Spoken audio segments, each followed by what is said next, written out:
Hi అండి, అందరికీ నమస్కారం. Welcome back to Saraswati activities YouTube channel. నా పేరు సరస్వతి. ఈరోజు కుకింగ్ వీడియోలో నేనైతే సజ్జ పిండితో గారెలు చేస్తున్నాను అనమాట. బెల్లం పాకం పట్టిన తీయటి సజ్జపిండి గారెలు. సద్దలా ఉంటారు కదండి, ధాన్యాలు ఉంటాయి, మనకు షాప్లో అవైలబుల్గా దొరుకుతాయి. చాలా మంచిది సజ్జలు అయితే.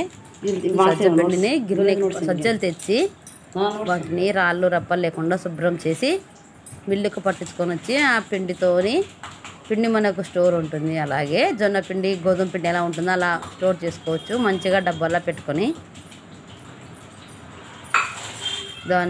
దాన్ని తీసుకొని సజ్జలు చేసుకోవచ్చు. అప్పుడప్పుడు చాలా మంచి సజ్జలు తింటూ ఉంటే బెల్లంతో చేసిన వంటలు హెల్త్కు చాలా మంచి చేస్తాయి. చక్కెర కన్నా బెల్లం చాలా ఆరోగ్యానికి మంచిది. ఇది పాకం ఎలా పట్టానో కూడా ఇంతకుముందు వీడియోలో మన ఛానల్లో ఉంది, చూసేయండి. ఈ వీడియో నచ్చితే మన ఛానల్ సబ్స్క్రైబ్ చేసుకోండి, లైక్ చేయండి, షేర్ చేయండి, కామెంట్ పెట్టండి ఎలా ఉన్నాయో. నేను చెప్పే విధానము, నేను చెప్పిన ఏమంటారు కొన్ని మంచి మాటలు ఎలా ఉన్నాయో, మీకు ఎలా అనిపిస్తుందో కామెంట్ పెట్టండి. Thank you. మరి సజ్జపిండిని తెచ్చి ఇంకా పాకం ఎలా పట్టననేది ఇంకో వీడియోలో చేసి పెట్టాను, నేను చూసేయండి. పాకం పట్టిన తర్వాత ఒక 2-3 డేస్ దాన్ని మగ్గనిచ్చిన తర్వాత నేనైతే గారెలు చేస్తున్నాను. ఇంతకుముందు కూడా ఒకసారి గారెలు చేశాను. ఇది మళ్ళీ నెక్స్ట్ ఇంకా కాస్త ఉన్న పిండిని మొత్తం ఈరోజు చేస్తున్నాను అనమాట.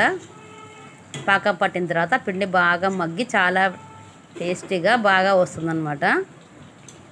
తర్వాత దాన్ని కొద్దిగా తీసుకొని చపాతీకి, రొట్టెకు ఎలాగైతే పిండిని మనం బాగా పిసకాలన్నమాట. బాగా పిసికి చిన్న బాల్స్ లాగా చేసి పెట్టుకోవాలి. రౌండ్గా ఒక పెద్ద సైజు ఉసిరికాయ ఎంత రౌండ్గా బాల్స్ చేసి అన్నీ ఒకసారి పెట్టుకోవాలన్నమాట. అన్నీ అంటే అన్నీ కాదు, కొంచెం పిండి తీసుకొని మనం సాఫ్ట్గా చేసుకొని వాటన్నిటిని రౌండ్ బాల్స్ చేసి పెట్టుకొని ఒక ప్లాస్టిక్ పేపర్ తీసుకొని దానిపైన వాటర్ అప్లై చేయాలి. ఆయిల్ అవసరం లేదనమాట. వాటర్ అప్లై చేసి ఆ బాల్ని మనం రౌండ్ చేసుకున్న పిండిని తీసుకొని మధ్యలో పేపర్ పైన పెట్టి దానిపైన కూడా వాటర్ కొద్దిగా చేతితో అలా చూడండి, వీడియోలో చూపిస్తున్న విధంగా చేయాలన్నమాట. చేతితోటే దాన్ని వాటర్ అప్లై చేసి పేపర్ వేసి పైన ఒక స్ట్రైట్గా ఉండే ఒక గిన్నె కానీ కప్ కానీ తీసుకొని ఆ విధంగా కొద్దిగా వెడల్పయ్యే వరకు అని తర్వాత పైన ఏదన్నా కొద్దిగా ఎక్కడైనా లావు ఉంది, సన్నగా ఉంది అంటే దాన్ని చేతితోటి మనం సరి చేసుకొని తీసి గారె రెడీ అయిన తర్వాత కొద్దిగా లావు ఉండాలి, మరీ సల్పా కాకుండా మరీ లావుగా కాకుండా మిడిల్ సైజులో చేసుకోవాలి. దాన్ని అయితే చేసుకొని ఆయిల్ హీట్ అయ్యాక డీప్ ఫ్రై చేసుకోవాలి. బాగా దూరగా వేయించుకోవాలి. Brown colour, gold colour brown వచ్చే వరకు బాగా ఎర్రగా కాల్చుకోవాలన్నమాట. లైట్ కలర్గా వేయించి తీసి పెట్టుకుంటే పచ్చిగా ఉంటుంది. ఇందులో గోధుమ పిండి కూడా ఉంటుంది కాబట్టి పాకం పట్టినప్పుడు వేసాను. ఏమేమి పిండి కలపనది పాకం పట్టే వీడియోలో ఉంది. బాగా ఊరుతాయి చూడండి, పొంగుతాయి, బాగా పూరిలాగా పొంగి చాలా టేస్టీగా కరకరలాడుతూ క్రిస్పీగా తీయగా చాలా బాగుంటాయి. ఈ గారెల్ని ఫ్రిడ్జ్లోనేం అవసరం లేదు, పక్కనే ఒక స్టీల్ డబ్బాలో పెట్టి పక్కన స్టోర్ చేసి పెట్టుకుంటే 1 మంత్ కానీ చాలా బాగా ఉంటాయి. అలాగే ఉంటాయి ఫ్రెష్గా. మనం ఎప్పుడు చేసినవి ఫ్రెష్ చేసినప్పుడు ఎలా ఉంటాయో అలాగే ఉంటాయి. ఏం పాడవవు, బూజు రావు, ఏమీ కావు, చాలా బాగుంటాయి. అప్పుడప్పుడు చేసుకొని తింటుండండి. హెల్త్కు చాలా మంచిది. ఎముకలకు, మనకు కీళ్ళకు, కండరాలకు ఇలాంటి వంటలు. మన ఆరోగ్యం మన చేతుల్లోనే ఉంది. మనం ఎలా వంటలు మంచిగా చేసుకొని తింటామో మన హెల్త్ అంత మంచిగా ఉంటుంది. ముఖ్యంగా స్త్రీలకు, పెద్దవాళ్లకు, చిన్నపిల్లలకు, అందరికీ, లేడీస్ జెంట్స్కు అందరికీ కూడా ఆరోగ్యం చాలా బాగుంటుంది ఇలాంటి వంటలు తింటూ ఉంటే. బియ్యంతో చేసే వాటిని అత్తరాసాలు అంటారు. ఇవి గారెలతో, సజ్జలతో చేసాం కాబట్టి వీటిని సజ్జ గారెలు అంటారు.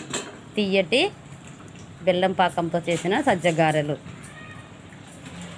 కొంతమంది చేశాక పాకంలో వేస్తుంటారు, ఇది అలా కాదనమాట. మొత్తం పిండినే పాకం పట్టి ఆ పాకంతో చేసిన గారెలు సూపర్గా ఉంటాయి. వీటిని అన్నీ ఒకేసారి చేసి పెట్టుకోవాలి. కొన్ని రౌండ్ బాల్స్ అన్నీ పక్కన చేసి పెట్టుకొని రెడీగా ఉంటే ఆయిల్ హీట్ అయ్యి ఉంటుంది కాబట్టి టకటకా తీసుకొని ఒక్కొక్కటి చేయడము అన్నీ చూడండి. అలా చేతితోటి సైడ్ నుంచి నెమ్మదిగా వదలాలి అంతే. మన ఆయిల్ వేసేదాన్ని బట్టి ఉంటుంది. 4, 5, 6, 3, 2 అలా 2 ఏమీ అవసరం లేదు. 4, 5 వేయచ్చు ఈజీగా. ఇంకాస్త పెద్దగా చేసామంటే ఒక 2, 3 వేస్తే చాలు అంతే.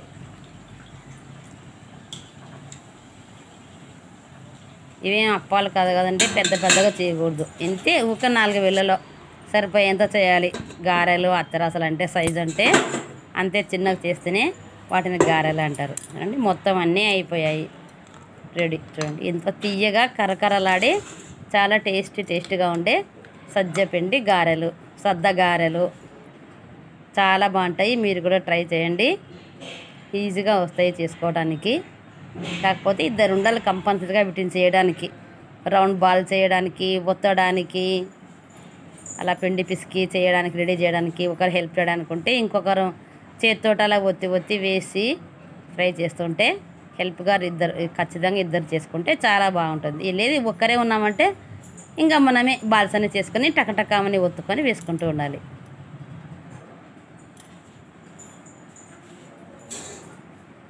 ఆరోగ్యమైన వంటలు